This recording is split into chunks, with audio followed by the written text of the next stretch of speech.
Fruit. Hi, I'm Craig. I'm staying here at the House of Peace. I'm staying here 7 years already from Watania Family Station.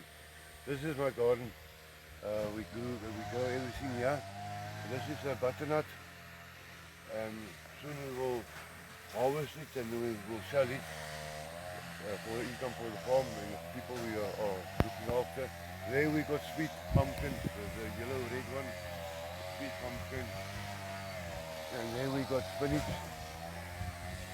that we must cut for people. And lastly, we are putting all the tomatoes in there, and then I've got cayenne pepper I'm putting in here now.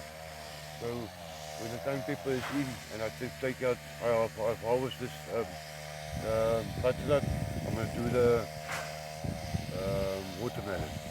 So I still got another week left, so I must harvest the watermelon before the week is over.